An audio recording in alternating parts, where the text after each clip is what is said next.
Hear radio.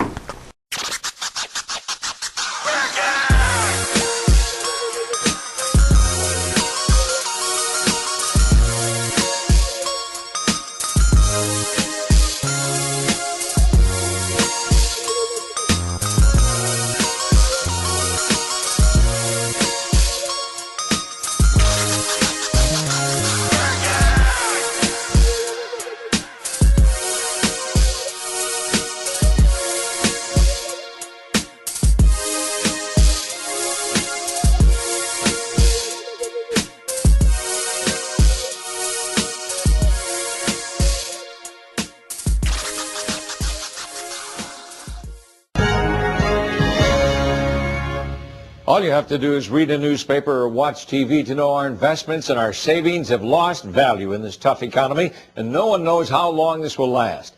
Hi, I'm Jay Johnson, former director of the U.S. Mint. I supervised our nation's gold supply, and I'm often asked why I buy gold. I buy gold because it helps protect against inflation and huge government spending.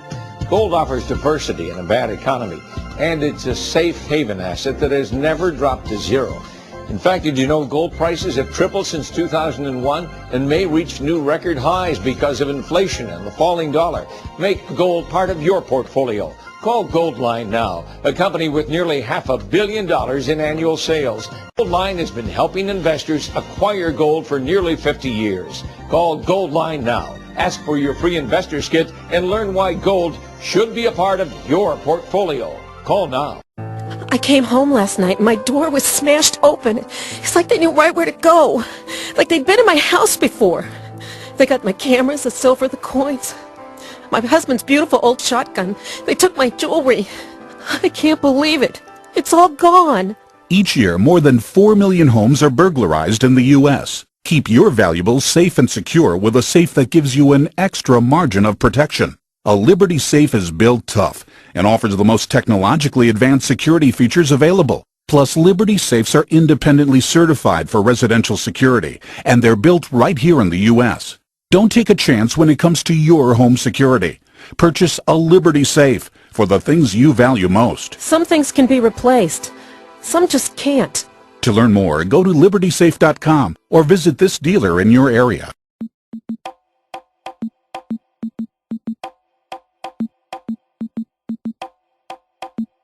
Exclusive by Slays. Okay, folks, here we go. Before we get into this, you gotta hear something. Here's a clip from The Blaze, Glenn Beck. It compared the similarities of Christie and Obama on the issues. You gotta hear this. It's really good. You gotta hear it. It's gonna be relevant to the discussion. Cut one, go. Christie reminds me a lot of our current president. Why? Because Barack Obama is a progressive. Christie is a progressive. I know. Hearsay. Oh boy, he's poisoning the well again. Yes, Judy, there are some differences. But sadly, there are too many frightening similarities as well. Let me take them one by one. If you still are saying, well, we've got to support because he might be the candidate, here are the similarities between Barack Obama and Christie on global warming. Climate change is real, and it's impacting our state. There's undeniable data that CO2 levels and other greenhouse gases in our atmosphere are increasing. Mm-hmm. Decade average temperatures have been rising, and temperature changes are affecting weather patterns in our climate. In order to best deal with climate change, we have to understand its causes. But when you have over 90% of the world's scientists who have studied this, stating that climate change is occurring and that humans play a contributing role, it's time to defer to the experts. Okay, so we're going to defer to the experts. You heard his case. Pretty good case, right? Let's listen to Barack Obama on climate change. Decades of carefully reviewed science tells us our planet is changing in ways that will have profound impacts on the world we leave our children. Mm-hmm. Already we know that the 12 warmest years in recorded history have all come in the last 15. Mm. And that last year was the warmest in American history.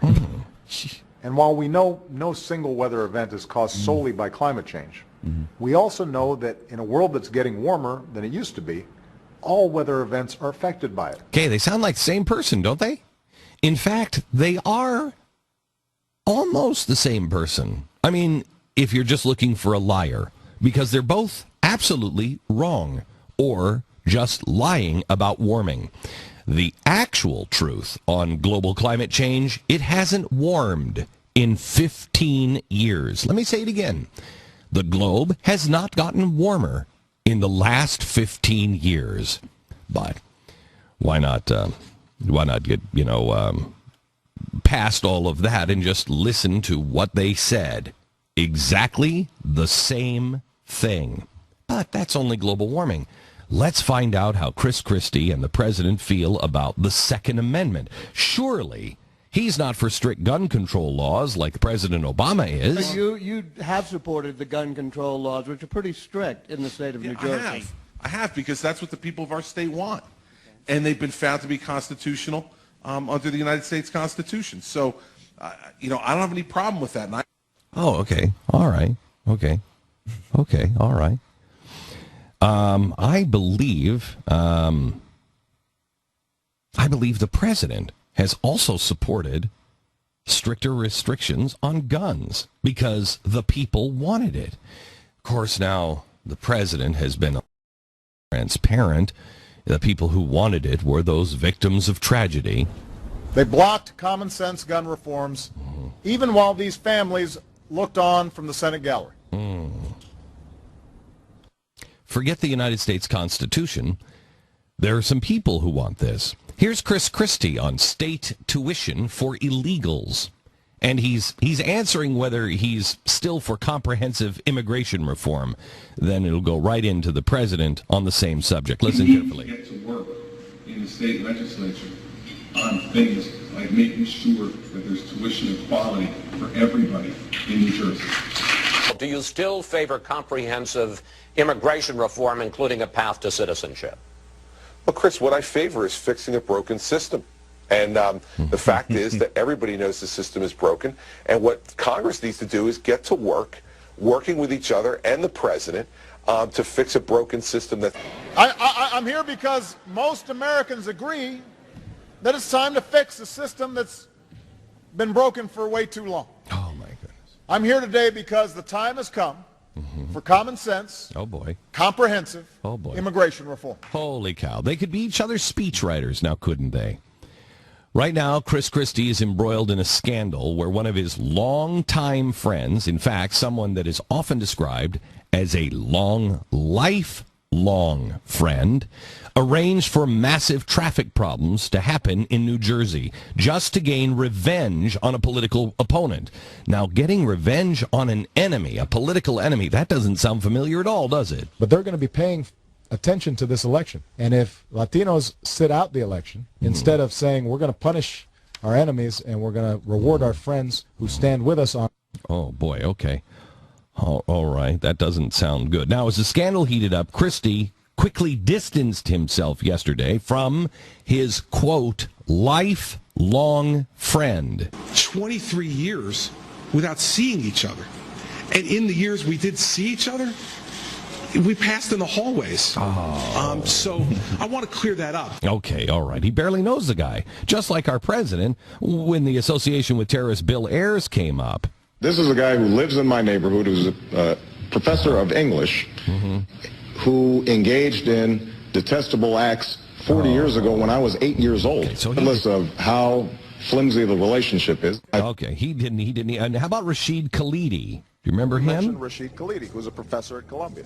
I do know him because he taught at the University of Chicago. Okay. And he is Palestinian. And I do know him, and I have had conversations. He is not one of my advisors. Right. He's not one of my foreign policy people. Okay, all right. Who? My wife? My wife. She embezzled funds from the bank? I mean, I do know her. We went to the same church together, but I mean, I've barely even seen her in 30 years. She is a person who, in the past, I will pass in the kitchen from time to time. She's the mother of several of my children, who I've also taken care of in the past. But to say there's a relationship there with my, quote, wife, I think that's quite a stretch.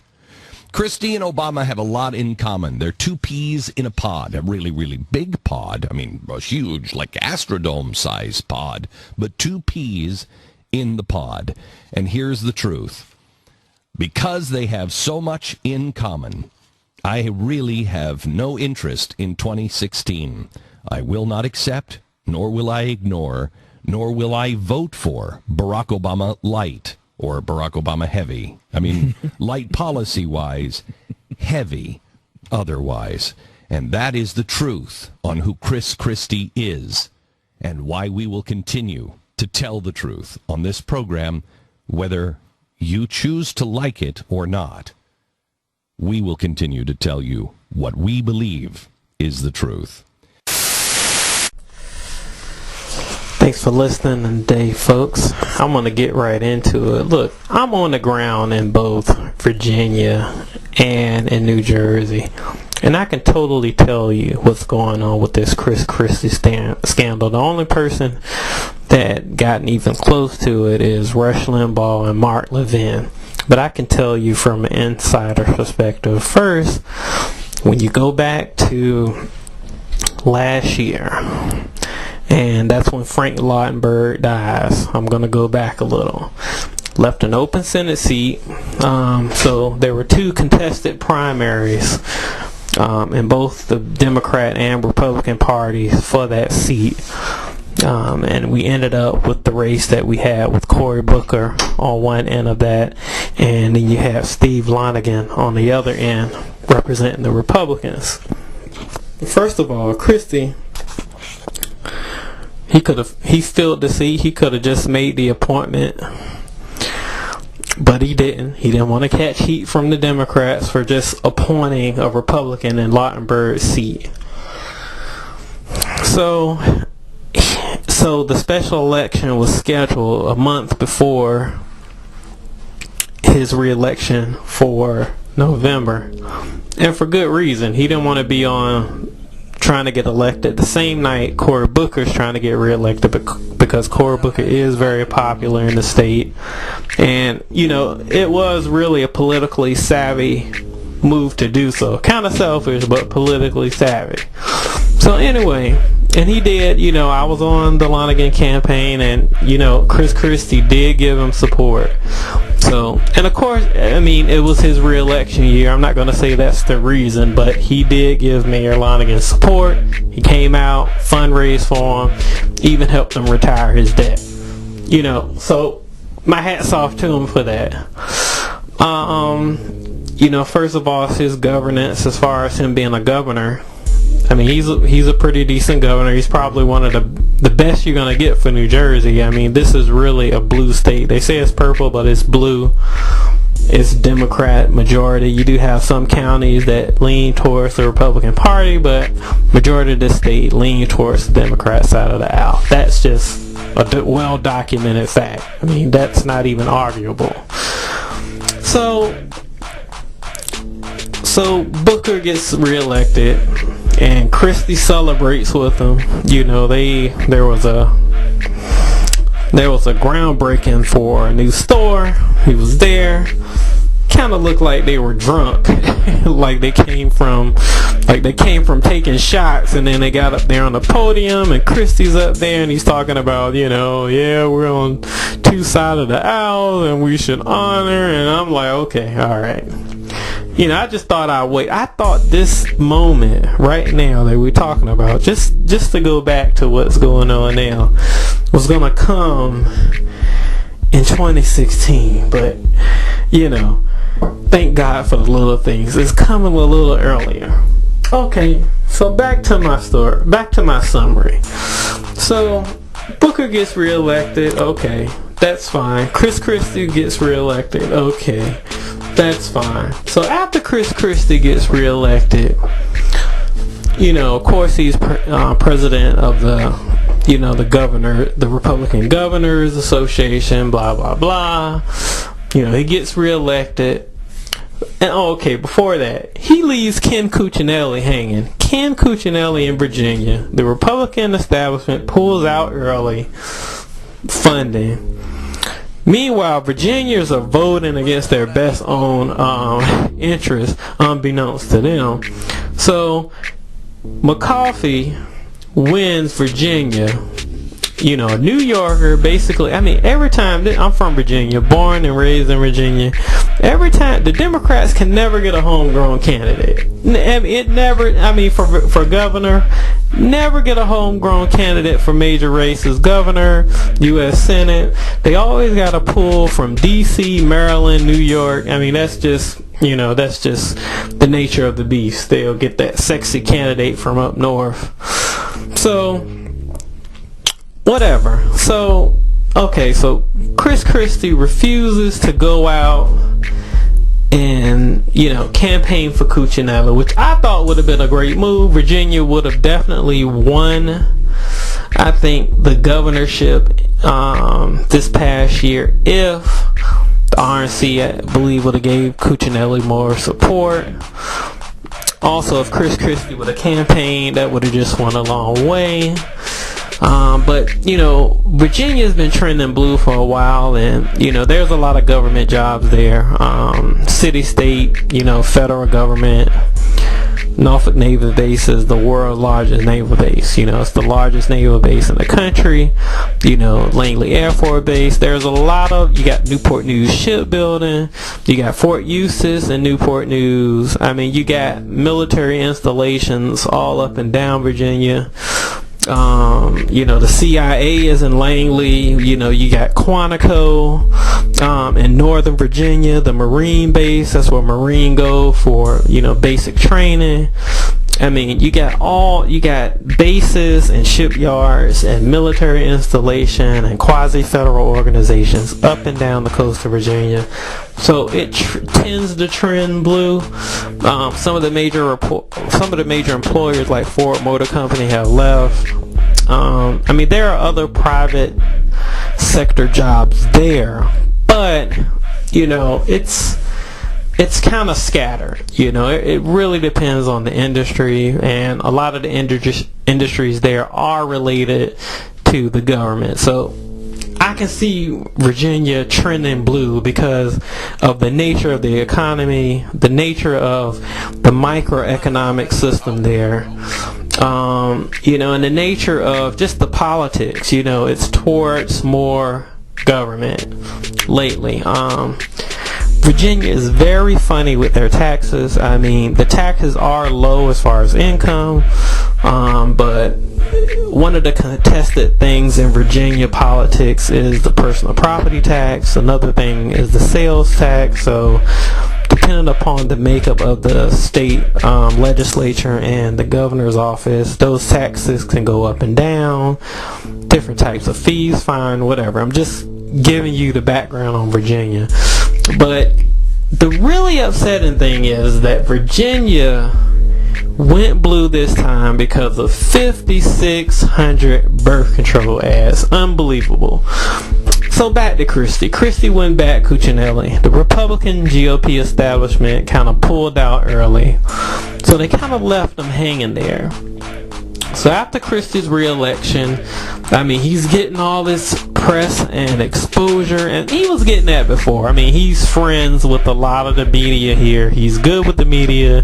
He frequently, is a guest on the Morning Joe show with Scarborough and Mika and the rest of the guys. So, he's friendly, got this friendly relationship with the media, has this friendly relationship with the Democrats in New Jersey and New York, and a very respected attorney, just from his background and in law enforcement and Attorney General's office and so forth. So after his re-election, I could just see the confidence swelling, and I could see it swelling. They interviewed, Anderson Cooper did a piece on him, they did 60 Minutes, toured with him.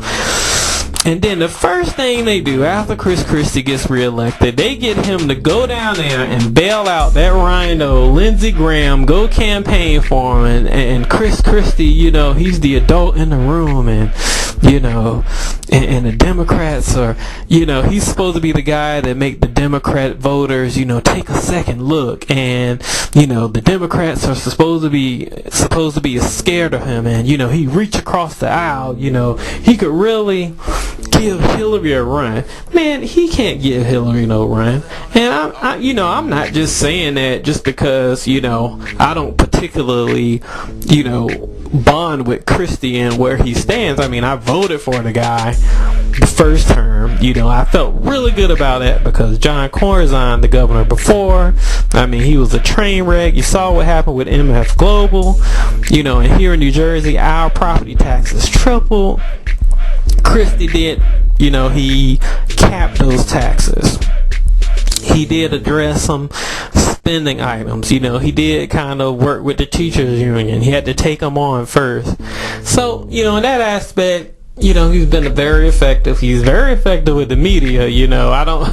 He is. I mean, if you really watch how he conducts himself, he knows how to be interviewed. He knows how to take control. He knows how, you know, to, you know, address issues directly, and he does it bluntly and plainly. He knows how to change his tone. I mean, he's really good with that. But, you know, what's good for New Jersey isn't necessarily good for the United States of America. I mean, you know, a lot of Hispanics voted for him here. A lot of women voted for him here in his second term around. But that was a performance vote.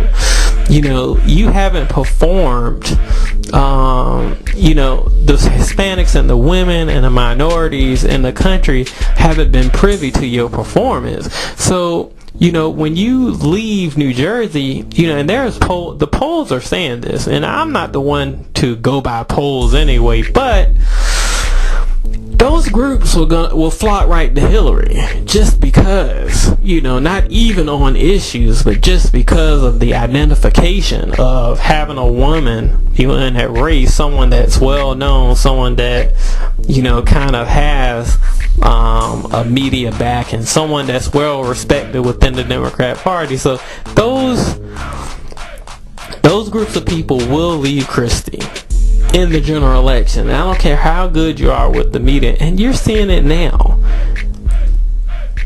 This whole Bridgegate thing, it's being overplayed. I mean, there are bigger scandals. Things like this Bridgegate happens all the time, all over the country. You know, this happens Al Gore did the same thing, you know, when he was running on a race years ago. I mean, these type of small but petty political squabbles happen all the time, yet the media is covering this like it's the next best thing, you know, and it's not. I mean, there are bigger scandals out there. When you look at the White House, there's bigger scandals there. Fast and Furious, you know, walking guns across the border. You have the IRS scandal. You have the president lying to 100 million people that are going to lose their policy in a couple of months. I mean, you just have so many other things. You know, you have the fact that we're in so much debt. I mean, there's so many other things that we can be covering other than Chris Christie, but we're not because they want to avoid those items. But this isn't going to last long. It'll be bounced off to the next issue. And now, for the Democrats, I mean, for Chris Christie, you know, he's getting repaid for reaching across the aisle because now the feds are investigating him on, you know, federal funds that were spent for a FEMA commercial. I mean, are you kidding me, man? I mean, remember, he's the reach across the aisle guy. You know, he's the one that's going to show us conservatives how to do it, you know, because we're too extreme with our rhetoric. And the truth is, here's the sad thing.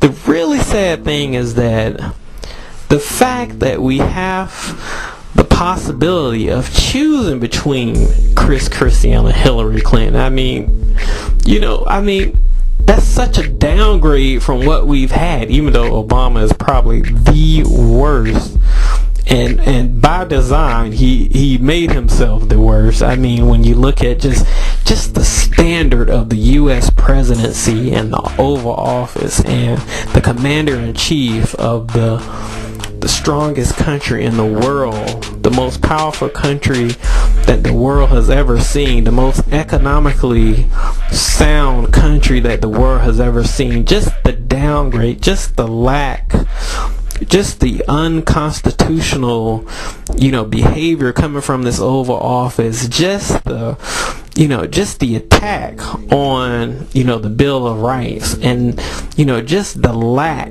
of honesty and dignity and, everything that was decent about the U.S. presidency just being totally degraded by this administration. And it's the fact that, we're gonna lower that standard even more by picking, Chris Christie, some Republican in New Jersey, who really believes in a lot of things that the Democrats believe. He claims to be a small government conservative, but he attacked a few line items in the New Jersey budget. He didn't really shrink the budget. They kind of did some go-betweens and some negotiating and made up some difference between revenue and cuts, but there was no aggressive push for cutting. I mean, and of course he had to worry about his reelection and so forth. But then you have Hillary Clinton on the other hand. What has she accomplished? Absolutely nothing. She has accomplished ditto, zero. She was the first lady. Then after her husband's terms, they moved to Chappaqua, and she carpetbagged there. And she didn't really accomplish a lot in the Senate. I mean, she kind of sat there and just rubber stamped whatever came across her desk. And, now she's Secretary of State. Okay, 4 people died after you got 60 communications from the field. Is that really, someone who is capable of running the most powerful political post in the world? Well, governmental post in the world? Forget about the politics. Just the detail of what it takes, to be a U.S. president, being alert, being aware of all the issues, standing up for, the Constitution. I mean, is she that person? Chris Christie's not even that person. He's pro-gun control. He's pro, climate change, which is all about giving each man, woman, and child a tax on carbon emissions for something that's not even a problem. That's really what it is. Extra taxes, just trying to fleece the taxpayer even more off of some phony science that has been disproven here and again, but yet the rhetoric from the left, the consensus of science is when the best scientific minds in the field are saying no, this cycles up, it cycles down, there's warming and cooling. So a climate tax, are you kidding me? A carbon emission tax? I mean, do you know that the absurdity of that, especially when there's proof that in the Middle Ages that more carbon was being emitted at the time that the climate was hotter at the time? I mean, but back to the issue. Chris Christie's not going to win. Even if he did get the nod, he's not going to win. They're not scared of Christie. Just a couple of polls came out pushing him ahead of Hillary, but are the Democrats really scared of him? No. Are they doing this for political expediency and to damage him? Yes. I don't believe that the Democrats are that naive to think that they could kill his candidacy with this issue. Can they damage him and help Hillary slide right into the White House? Maybe, sure. I'll tell you who they are scared of. They're scared of Mitch Daniels. They're scared of Bobby Jindal. They're scared of Rand Paul. And they're sure as hell scared of Ted Cruz. That's who they're scared of. And so, go ahead. Damage Chris Christie. Bring up all the dirt. Yeah, okay, yeah, yep. FEMA, yep. Bridgegate, yep. Lawyer for one of the firms that Bernie Madoff represented? Yep. I mean, there's plenty there. So bring it all up. I mean, you're really just helping. You're just saving Tea Party dollars for the primary, really. I mean, that's the way I see it.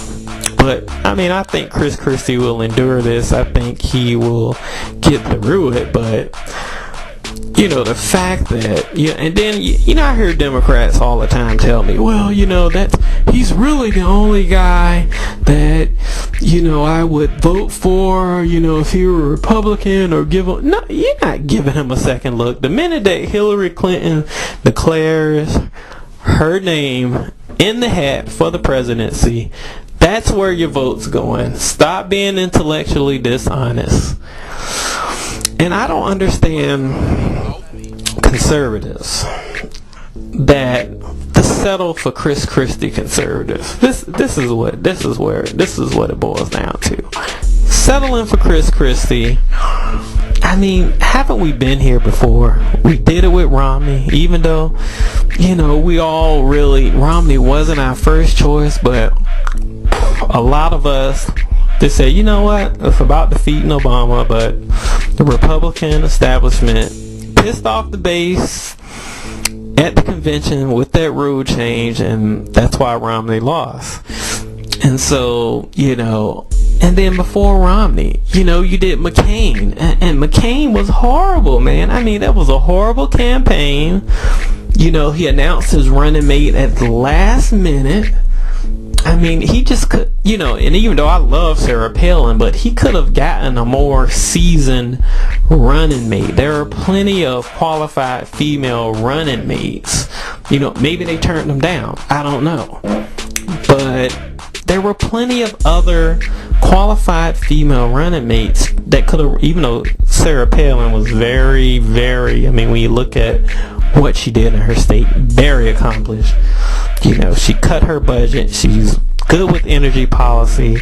I mean, she did a lot for that state. When she left office, she had a, you know, approval rating of like 86%, which is unheard of. So, you know, and people mistake Sarah Palin, her lack of articulate, for intelligence. I've met this lady. She's a very, very smart lady.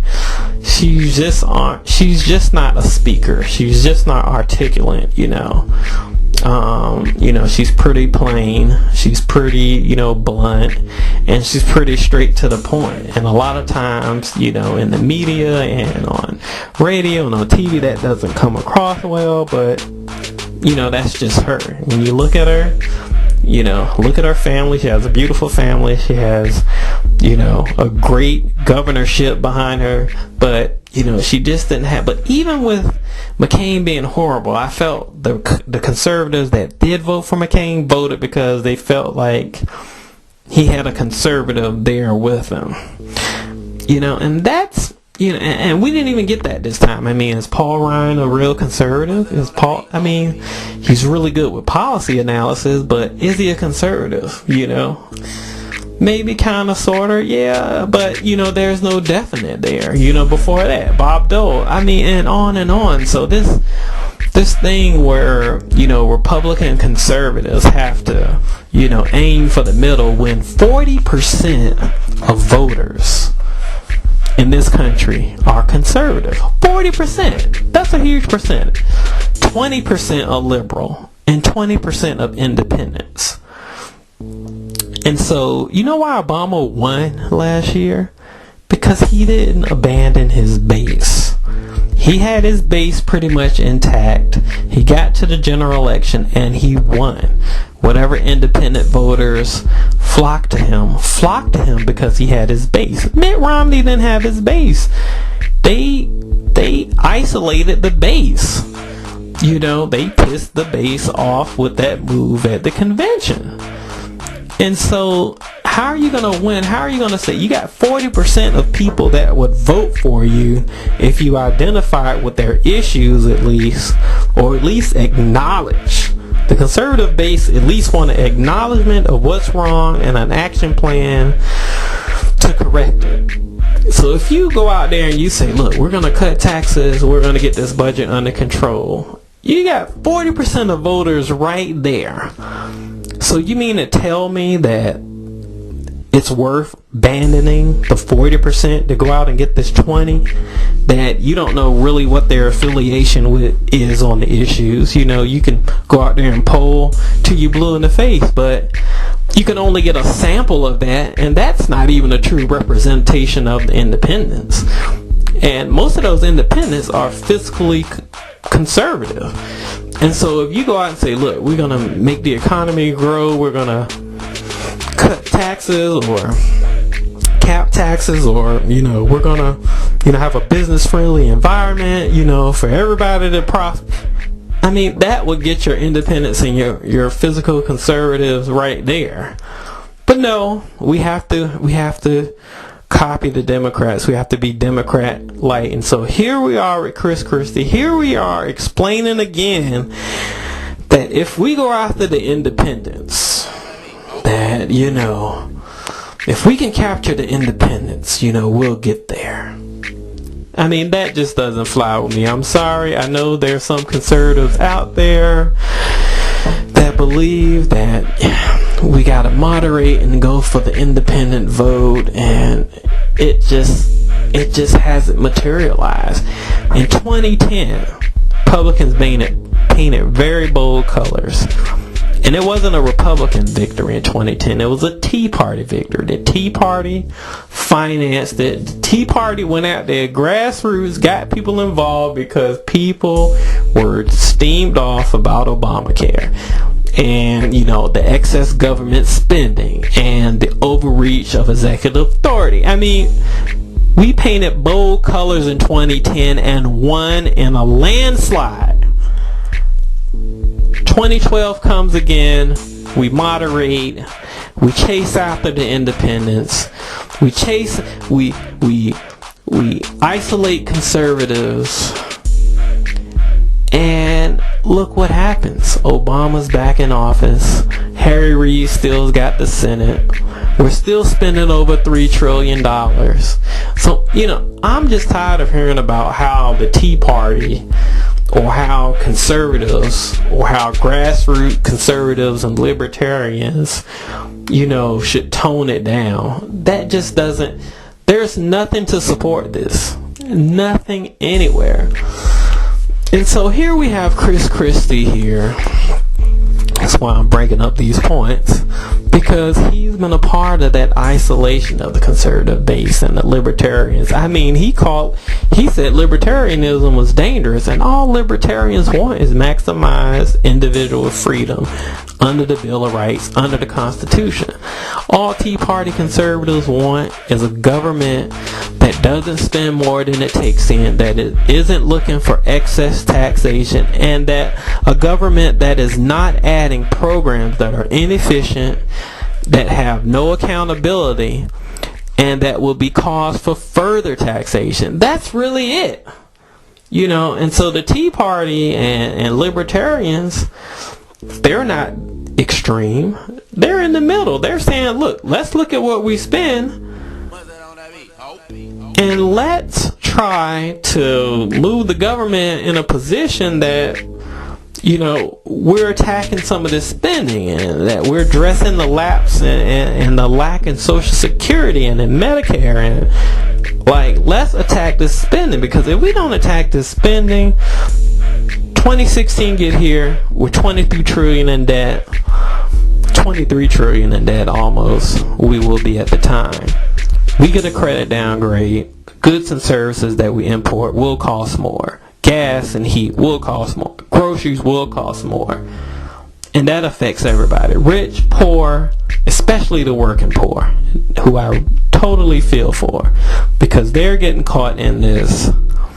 You know, the disposable income isn't there for them. And now you have the threat of further taxation. You know, you talking about taxation, they're going to push for taxation on all incomes, not just rich, not just people with $100,000 or $500,000 or $1 million and up of income each year, not just people in the 1 or 2% or the top 10%. taxation, heavy taxation on all incomes. You're talking about inflation. You're talking about less disposable income for those who need it the most, because people aren't looking at these issues. People are just defaming the Tea Party when they just want a fiscally sane government. That is it. That's all they want. You know, and you have a lot of conservatives that are very Christian and traditional. They're like, now they're just throwing away the social issues. They're like, forget the social issues, let's just get a budget. And they're being painted as extremists.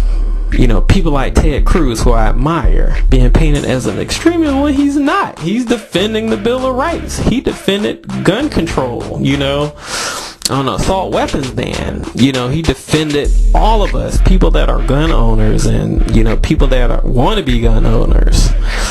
Law-abiding, tax-paying citizens. You know, he tried to defend us and sound the alarm on Obamacare, you know, when it was going to get, you know, be fully funded and fully implemented. I mean, that's not extreme.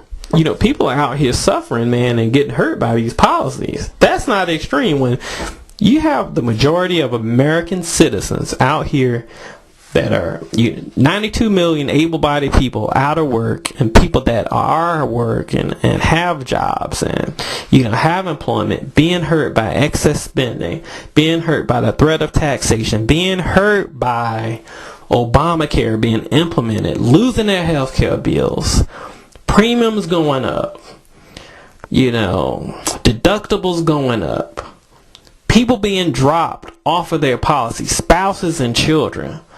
That's not extreme. That's sanity. And what's going on now is insane. With these policies, with, you know, with these continuing resolutions, not even operating on an actual budget. We just signed the first actual budget this year. After 5 years. Before that, we were just going straight continuing resolutions. I mean, the insanity. Yet the Tea Party is insane, yet libertarians are insane, yet grassroots conservatives are insane for wanting accountability, for wanting fiscal solvency, for wanting an actual working budget so there can be certainty in the marketplace. Come on, man. So back to Christie. He's not going to win, folks. He's not going to win. I mean, I just don't know. You know, do we have to relive this in 2016 and he actually lose for you to understand that he's not going to win? He's not meant to win. The Democrats in New Jersey taking the long knives out, using every tool at their disposal to destroy this man for a little bitty scandal, for putting some cones up on a bridge. You know, he didn't even do it according to the story now, but one of his aides. But do you really believe somebody like that? And right now he's alone. Tea Party's not dogging him, but they're not supporting him. All of the rhinos, Bill Kristol, Karl Rove, Peggy Noonan, where are you? They're not supporting him. And this is what happens. This is the road that you travel when you isolate yourself from the conservative base, and when you align yourself with the party establishment, the rhinos, the big money donors, you know, the grown-ups, you know, the brain trust of the party. Now you're alone. And he might not have ordered his aide, you know, to put those cones up on the bridge and to stop traffic. But now you're alone because you don't have any conviction. Now you're alone because you don't identify yourself with conservatives that want a fiscally sane federal government, and they don't want the federal government through the executive branch, through the legislative branch, through the Supreme Court, you know, to be stripping away the Bill of Rights, you know. Now you're alone because you didn't stand up for the little guy, which is the conservative, which is the grassroots conservative, which is the mom and pop, which are the people that are out there, the people that are just really minding their own business. Don't really want in the political fray.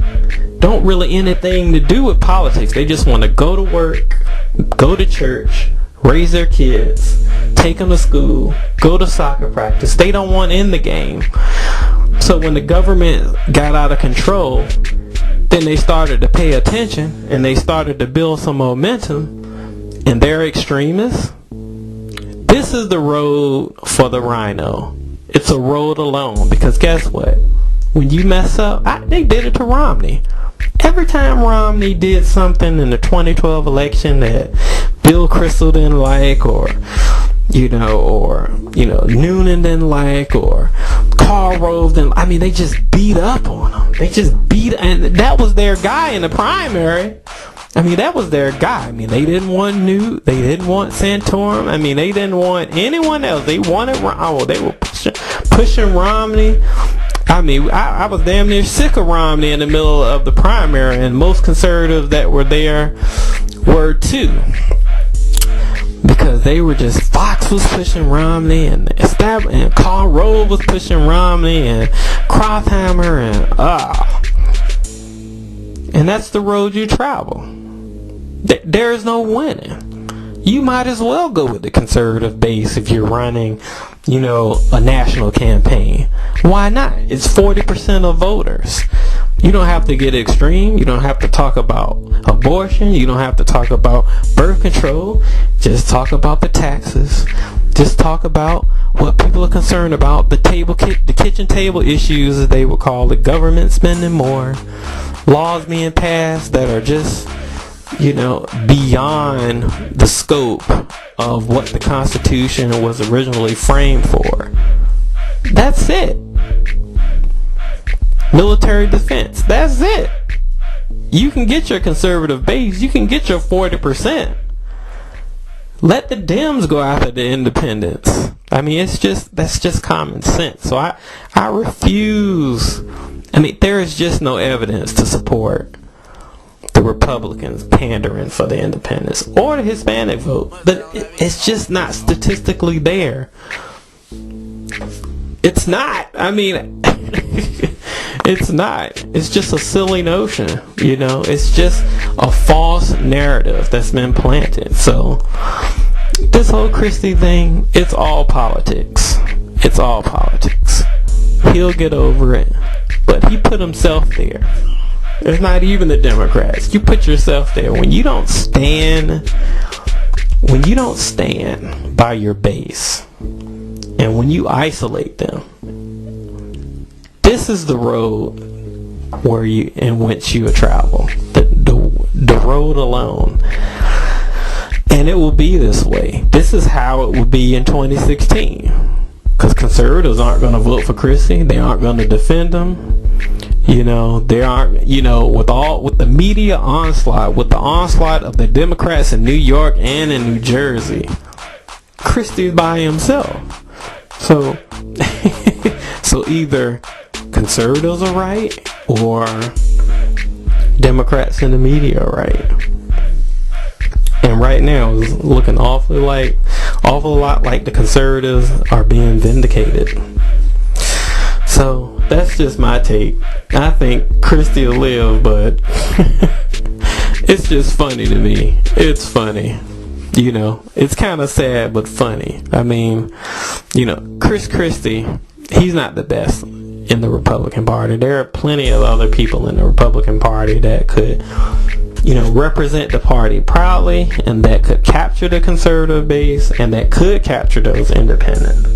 But any voter going out there to cast their vote for somebody, or any candidate, you always have to have a reason to vote for the person. And what's the reason that they would vote for Chris Christie?